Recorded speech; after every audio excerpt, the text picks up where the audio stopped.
people saying to me, you know what, Zara, I'm too lazy to budget, or I don't have time to sit and budget. And so first, I'm going to give you a little bit of tough love, which is if you don't want to commit to it and you don't want to make it a priority, then is it really something that you want?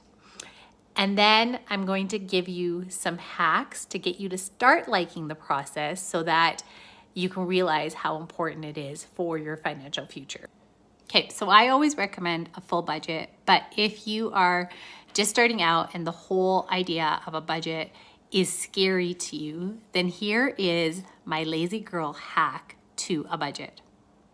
Now, the benefit of this lazy girl hack is that it actually keeps you focused on your money on a day-to-day basis. So it breaks it down as a daily amount for you, and it keeps it sort of forefront for you.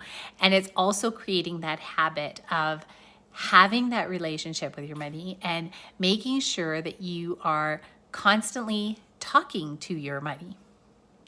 So what you're going to do is you're going to calculate your after-tax income. So this is the amount that actually comes into your bank account, your paycheck. Okay, so if you get paid every 2 weeks, you're going to calculate the 2 payments or 3 payments that you got that month, depending on the month it was.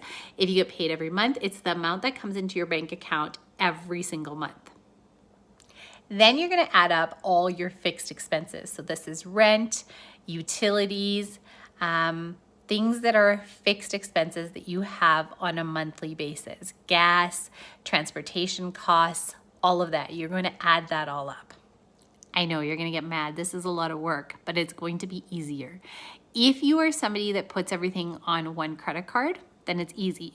If you are somebody who doesn't do it that way, it's going to be a little bit of work, but it's going to be easier than a full budget.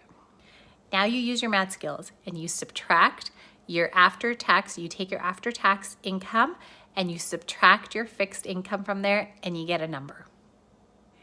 And that number that you get, that is your monthly allowance.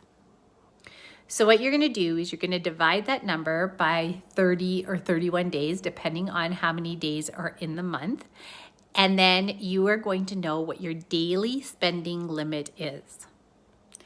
Now you're going to track this somewhere. So easy way to do it is like a Google sheet. Just open it up, put the date, put the amount you spent and where you spent it, and see if you are going over budget or your daily allowance amount, or are you under budget.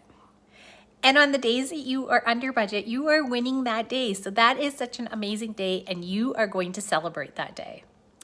And the days that you go over budget, you need to think about what you're going to do the next day to get yourself back on budget. So let's say your daily budget is $20 and you've spent $25 today, then tomorrow you need to only spend $15 so that you can come back on track. And that's it. That's my lazy girl hack to budgeting. And so what you can do is at the end of the month, you can see what your budget is like or what your spending habits are like, and then see where you need to trim and cut things up. If you're ready to take a deeper dive into your finances, then send me a DM and let's have a conversation and see how we can work together. Trust me, I've got lots of things to make it so much easier for you and you won't regret